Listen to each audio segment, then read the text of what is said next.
गांव में एक गरीब किसान रामू अपनी बीवी सरला के साथ रहता था। सुबह के वक्त मिट्टी के छोटे से घर में चूल्हा जल रहा था, जिस पर लोहे की कढ़ाई में थोड़ी सी सब्जी पक रही थी। अचानक दरवाजा खटखटाने की आवाज आती है। अरे इतनी सुबह सुबह कौन इतने जोर जोर से दरवाजा पीट रहा है?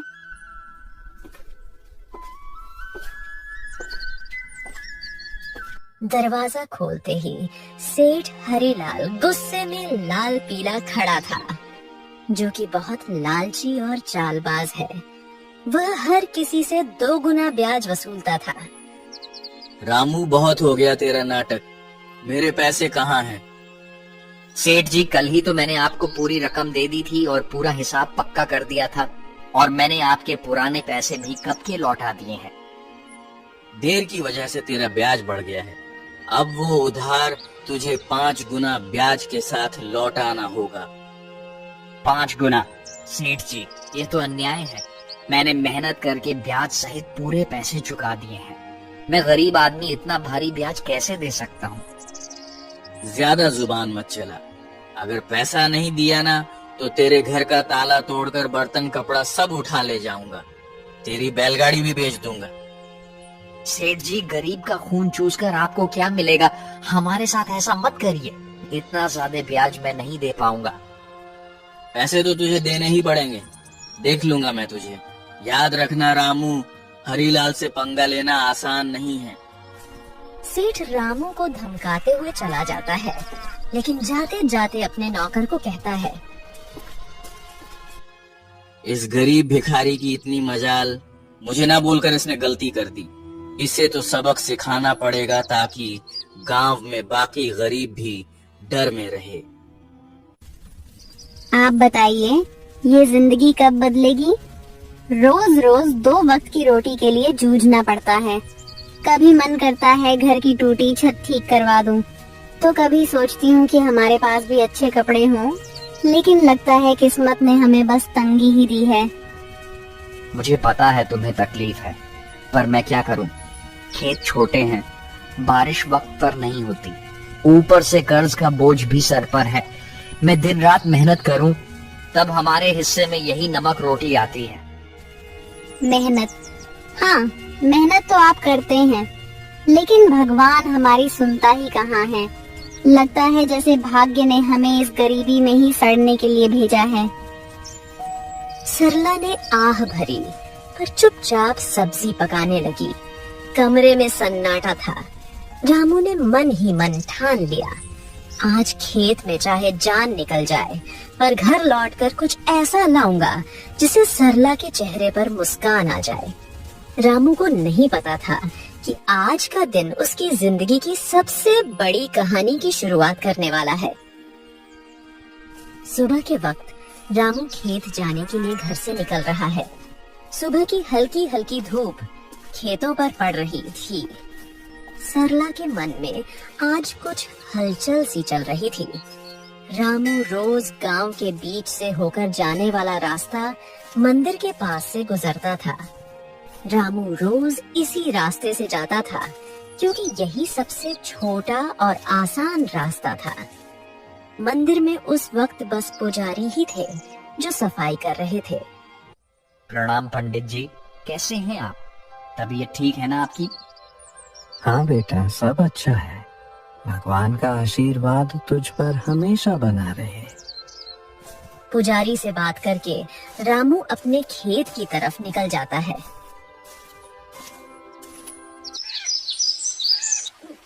उसी शाम गांव का सबसे अमीर सेठ हरीलाल अपने नौकर के साथ बैठा था। वह बहुत लालची और चालाक था। उसके मन में एक खतरनाक योजना पनप रही थी। सेठ हरीलाल अपने बड़े से घर में खाट पर बैठा पान चबा रहा था। पास में उसका नौकर कालू खड़ा था। अरे कालू सुन, मंदिर के गहनों को देखकर मेरा जी ललचा गया है। कल रात मंदिर में जो सोने चांदी के गहने हैं ना, वो मेरे घर में होने चाहिए। गांव वाले मेरी इज्जत करते हैं, लेकिन पैसा और बढ़ाना है मुझे। सेठ जी, पर यह तो पाप का काम होगा। भगवान के घर से गहने चुराना अच्छा नहीं लगेगा। अरे मूर्ख, भगवान को क्या जरूरत है गहनों की? उनका क्या होगा इनसे। असली भगवान तो पैसा है, और पैसा इंसान के हाथ में अच्छा लगता है। पर गांव वाले अगर उनको पता चल गया तो? बस यही तो मजा है। चोरी हम करेंगे और इल्जाम किसी और पर लगेगा। पता है किस पर? उस गरीब रामू पर। आज उसकी और उसकी बीवी की जुबान बहुत ज्यादा ही चल रही थी। रामू, वो तो रोज मंदिर के पास से ही अपने खेत के लिए जाता है ना? हाँ, हम इसी बात का फायदा उठाएंगे। सबको लगेगा कि उसी ने चोरी की। गांव वाले पहले ही उसे तिरछी नजरों से देखते हैं। बस आज रात ही हम अपना काम कर देंगे और सुबह हंगामा हो जाएगा। तू बस ये याद रख, कोई गलती नहीं होनी चाहिए। आधी रात को हम मंदिर में घुसेंगे, गहने उठाएंगे और अपने गोदाम में छुपा देंगे। सुबह मैं खुद शोर मचाऊंगा और रामू का नाम लूंगा। कालू डरते डरते सिर हिलाता है और अपने सेठ की बात मान लेता है।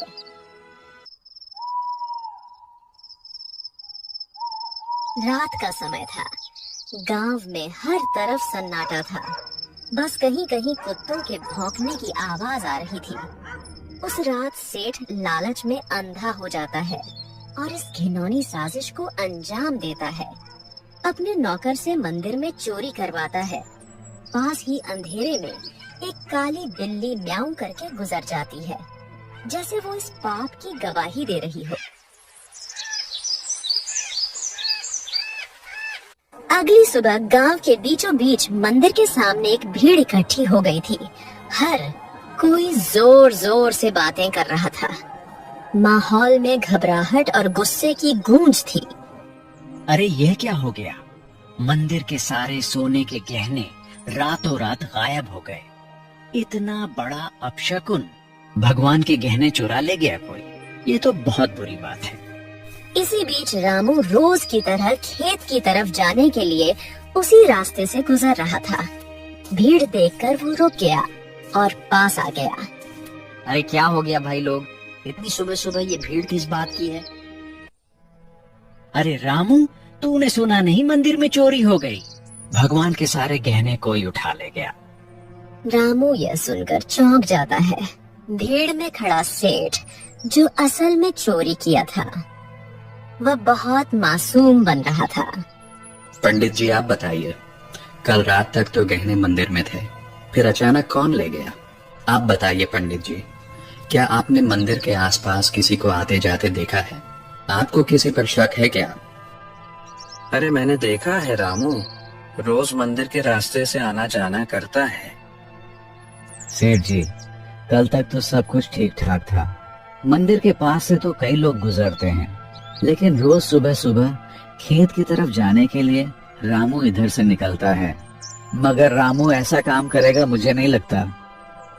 अरे पंडित जी, जमाना खराब है, आदमी की नीयत कब बदल जाए क्या पता। और वैसे भी जिसने किया है वो मुंह से कभी मानेगा नहीं। मैंने अपनी आंखों से देखा है। रात को जब मैं खेत की तरफ जा रहा था, रामू मंदिर के पास चुपके चुपके घूम रहा था। ये क्या कह रहे हो आप लोग?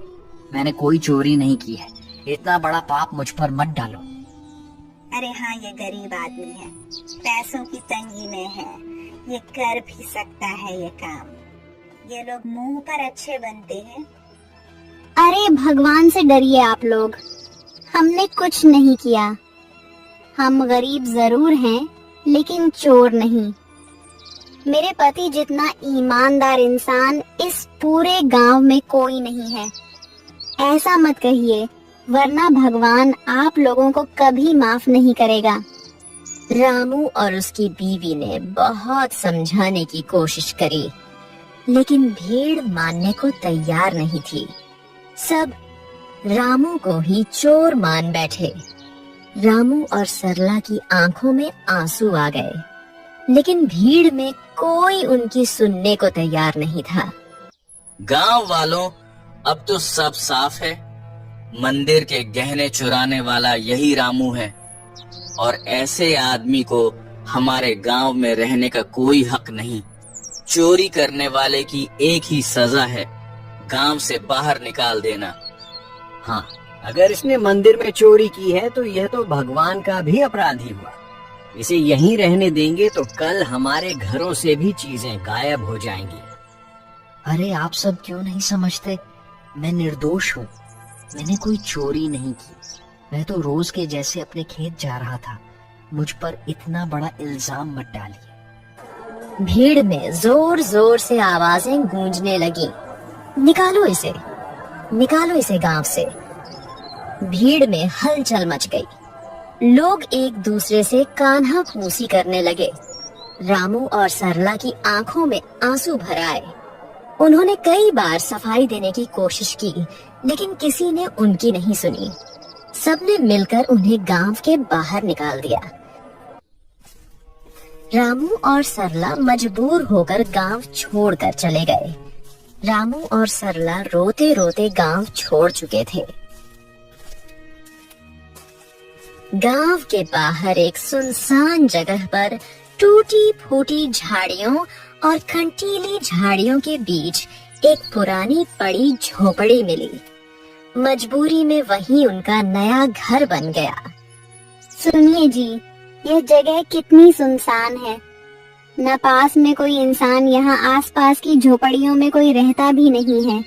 न खाने को कुछ है। अब हम क्या करेंगे? क्या करें सरला? जब अपना गांव ही हमें ठुकरा दे तो कहीं और सहारा ढूंढना पड़ता है। यही हमारी तकदीर है।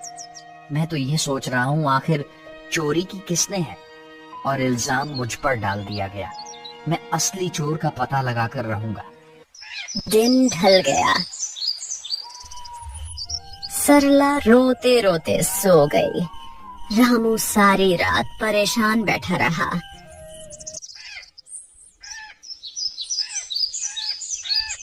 अगली सुबह जब रामू उठा तो उसने देखा कि सरला रो रो कर भूख से कमजोर हो गई है। सरला, तुम यहीं रहो, मैं कुछ खाने के लिए लाता हूँ।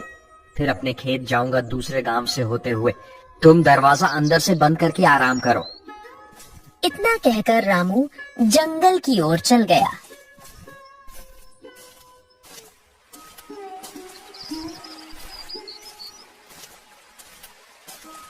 रामू ने सरला को कुछ फल और आसपास की नदी से पानी लाकर दिया। रामू दूसरे गांव से होते हुए अपने खेत जाने के लिए निकल गया। अचानक घने जंगल में सामने से एक साधु बाबा प्रकट होते हैं। उनकी लंबी दाढ़ी और वस्त्र उन्हें अलग ही आभा दे रहे थे। रामू उनके पास गया। बेटा, तू कौन है? तेरे चेहरे पर चिंता की रेखाएं साफ दिख रही हैं।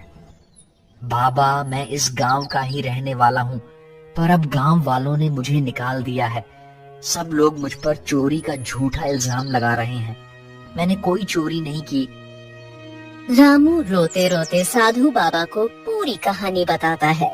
सेठ का कर्ज, गांव वालों का इल्जाम और मंदिर से चोरी की घटना। बेटा, तेरी आंखों में छल नहीं है। तू सच्चा और साफ दिल का इंसान है। तेरी पीड़ा मैं समझ सकता हूँ। ये दुनिया अक्सर गरीब पर झूठा इल्जाम लगा देती है, पर चिंता मत कर, भगवान न्याय करते हैं। असली चोर जल्द ही सामने आएगा। ये मेरा आशीर्वाद है। पर बाबा, कैसे? सब मुझे ही दोषी मान रहे हैं। गांव छोड़कर मैं और मेरी पत्नी यहाँ भूखे प्यासे पड़े हैं। कोई मेरी बात मानने को तैयार नहीं है। मैं कैसे साबित करूं कि मैं निर्दोष हूँ? इस जंगल में एक श्रापित जानवर रहता है। उसने अपनी आंखों से असली चोर को देखा है। वही तुझे सच तक पहुंचने में मदद करेगा। पर ध्यान रहे, उस जानवर को ढूंढना आसान नहीं है। उसके पास जाना होगा, उसका विश्वास जीतना होगा, तभी वह तेरी मदद करेगा। श्रापित जानवर बाबा, वह कौन है? मैं उसे कैसे ढूंढूं? यहाँ जंगल में तो बहुत से जानवर हैं। वह एक श्रापित काली बिल्ली है। सच यह है कि उसकी आंखों ने वह दृश्य देखा है जो किसी और ने नहीं देखा। जा बेटा, उस जानवर को ढूंढ और उससे मदद मांग। वो बिल्ली तेरी जिंदगी बदल देगी। भगवान तेरा साथ देंगे। जा बेटा, सत्य की शक्ति तेरे साथ है। साधु बाबा रामू को आशीर्वाद देकर अचानक गायब हो गए। रामू समझ गया था कि यह भगवान की लीला है। रामू तुरंत ही बाबा के बताए अनुसार उस बिल्ली को ढूंढने के लिए निकल गया। जंगल का सन्नाटा, पत्तों की सरसराहट, रामू थका हारा, भूखा प्यासा उम्मीद के सहारे इधर उधर भटक रहा था। उसने पूरा जंगल छान मारा, पर उसे वो काली बिल्ली कहीं नहीं मिली। दिन ढलने को आया। रामू अब निराश होकर अपनी झोपड़ी की तरफ जा रहा था। अचानक तभी उसकी नजर एक काली बिल्ली पर पड़ी। बिल्ली की चमकती आंखें दो अंगारों जैसी दिखाई दे रही थीं। ओ बिल्ली रानी, क्या तुम वही हो जिसके बारे में साधु बाबा ने कहा था?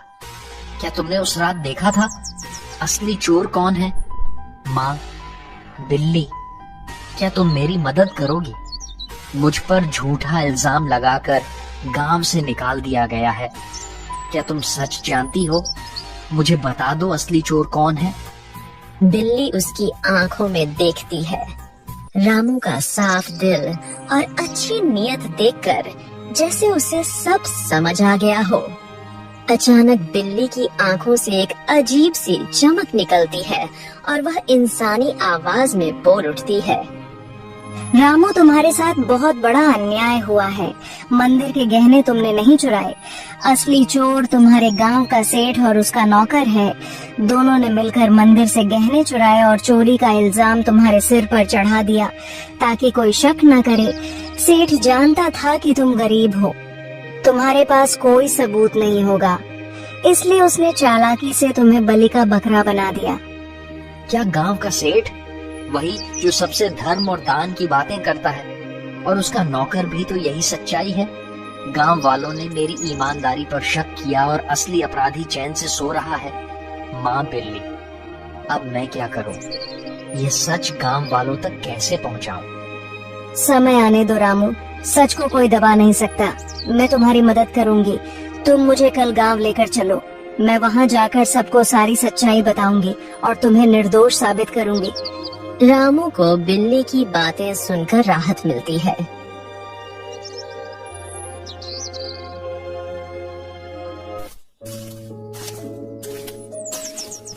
वह घर जाकर सरला को पूरी बात बताता है।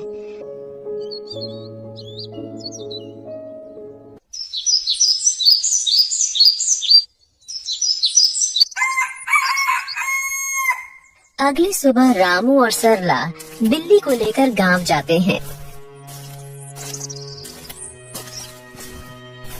और सबको बुलाते हैं।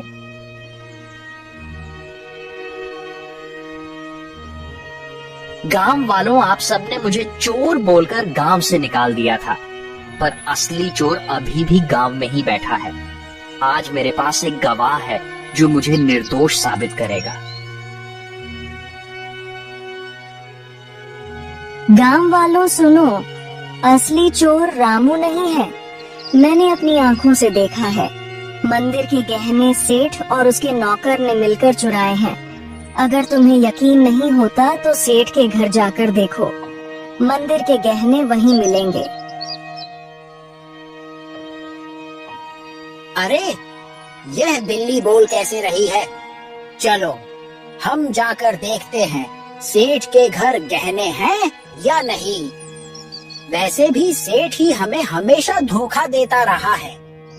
बिल्ली को बोलता देख सब चौंक जाते हैं और गांव के कुछ लोग सेठ के घर जाते हैं। उनको गहने सेठ के घर में मिल जाते हैं।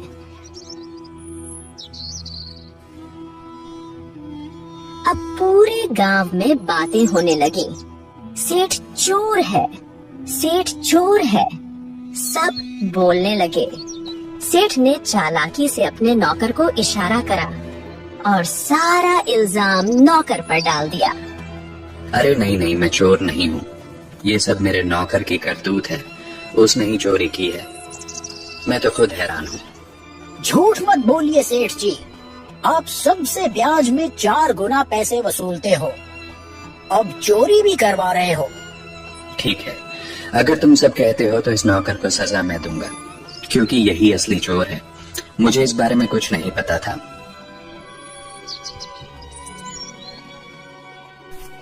सेठ ने पूरे गहने वापस मंदिर में रखवा दिए।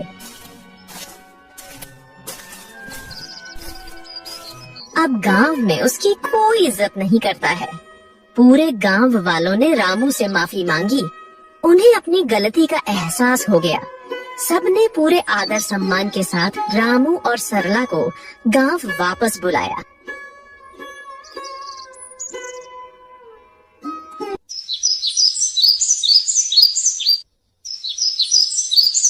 रामू और उसकी पत्नी सरला अब वापस अपने घर आ गए थे।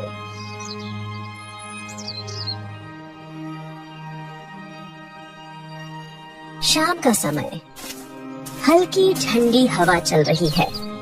रामू बोलने वाली बिल्ली के साथ खेत की तरफ जा रहा था।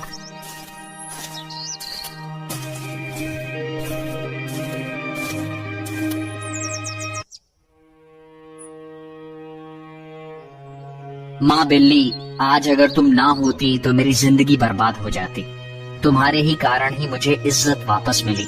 तुम्हारा बहुत बहुत धन्यवाद। रामू, अब मुझे तुमसे एक आखिरी बात कहनी है। अचानक तेज रोशनी बिल्ली के चारों ओर फैलने लगती है। बिल्ली चमकने लगती है और पल भर में वह एक सुंदर अप्सरा में बदल जाती है। रामू आश्चर्य से पीछे हट जाता है। अरे ये क्या हुआ? तुम अचानक अप्सरा कैसे बन गई? कौन हो तुम? हाँ रामू, मैं एक अप्सरा ही हूँ। मुझे स्वर्ग से श्राप मिला था। मैं इस श्राप से मुक्त होने के लिए ही धरती पर आई थी। जब तक मैं धरती पर किसी सच्चे और भले इंसान की मदद नहीं करती, तब तक मैं इस बिल्ली के रूप में ही रहती। तुम एक सच्चे और ईमानदार इंसान हो, इसलिए तुम्हें बचाकर मैंने भी अपना श्राप तोड़ दिया। अब मुझे मुक्ति मिल चुकी है। तुम्हारी ईमानदारी और भलाई ने मुझे श्राप से मुक्त कर दिया है। तुम्हारा बहुत बहुत धन्यवाद रामू। मैं बहुत खुश हूँ। मैं तुम्हें वरदान देना चाहती हूँ। तुम्हें जो चाहिए बेझिझक कहो। रामू की आंखों में चमक आ जाती है। वह भावुक होकर अप्सरा को प्रणाम करता है। देवी, मेरी जिंदगी गरीबी से घिरी हुई है। मैं दिन रात खेतों में मेहनत करता हूँ, मगर फसल कभी अच्छी नहीं होती। ऊपर से कर्ज का बोझ है। मेरे परिवार के लिए 2 वक्त की रोटी जुटाना भी मुश्किल हो जाता है। रामू, मैं तुम्हें वरदान देती हूँ। तुम्हारी परेशानी अब समाप्त होगी।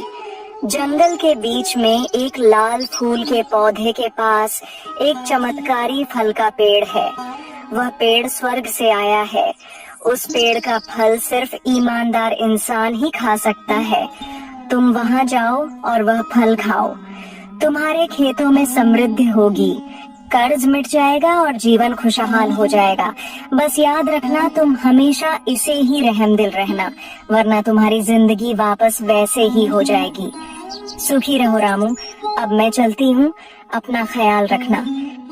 रामू को वरदान देकर अप्सरा अचानक गायब हो जाती है।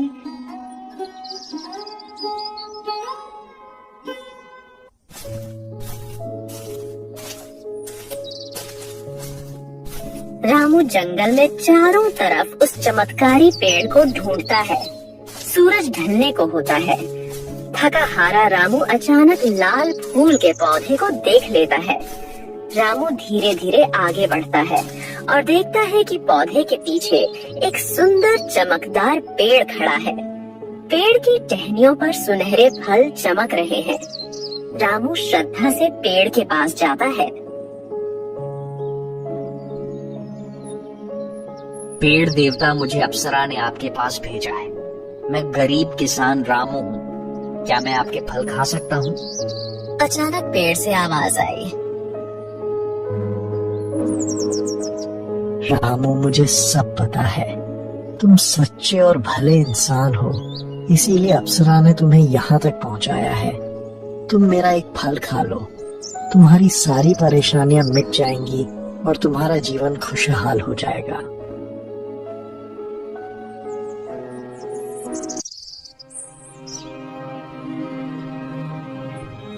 रामू पेड़ से एक सुनहरा फल तोड़कर खाता है। अचानक उसके शरीर में एक अजीब सी ऊर्जा दौड़ जाती है। वह पेड़ को धन्यवाद करके अपने घर की ओर निकल जाता है। और जैसे ही वह घर के पास पहुंचता है, उसकी झोपड़ी एक सुंदर बड़ा आलीशान घर में बदल जाती है। रामू दंग रह जाता है। उसकी पत्नी बाहर आकर चौंक जाती। अरे सुनिए, ये क्या हो गया? हमारी झोपड़ी कहाँ गई? इतना बड़ा घर कैसे बन गया? क्या ये घर हमारा है? हाँ प्रिय, ये सब भगवान की कृपा है। जंगल में मुझे एक अप्सरा मिली। उसने मुझे चमत्कारी पेड़ का रास्ता बताया। उस पेड़ ने मुझे फल दिया और जैसे ही मैंने खाया, हमारी किस्मत बदल गई। रामू ने सरला को उस स्वर्ग से आई श्रापित बिल्ली की पूरी कहानी बताई। इतने सालों की गरीबी के बाद अब हमारी जिंदगी बदल गई। भगवान का बहुत बहुत धन्यवाद। हाँ, मगर याद रखना, ये चमत्कार हमें सिर्फ इसलिए मिला है क्योंकि हमने कभी बेईमानी नहीं की। ये वरदान हमें हमारी मेहनत और ईमानदारी की वजह से मिला है।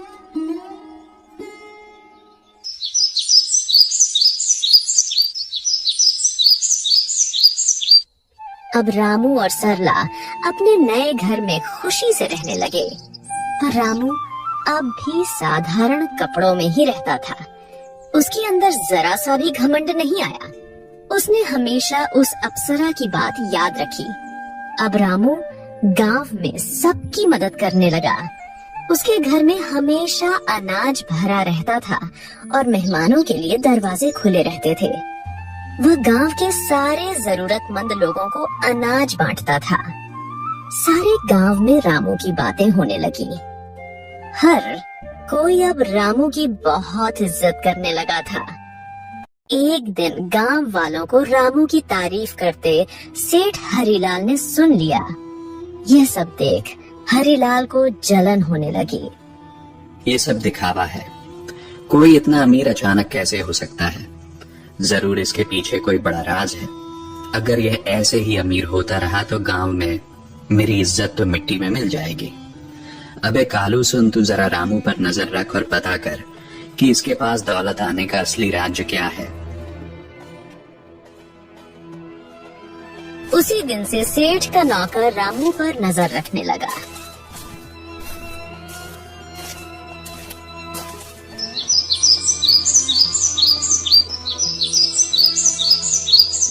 एक दिन सेठ का नौकर रामू का पीछा कर रहा था। उसने देखा कि रामू जंगल में जाकर उस चमत्कारी पेड़ से बात कर रहा है। कालू चुपके चुपके रामू की सारी बातें सुन रहा था।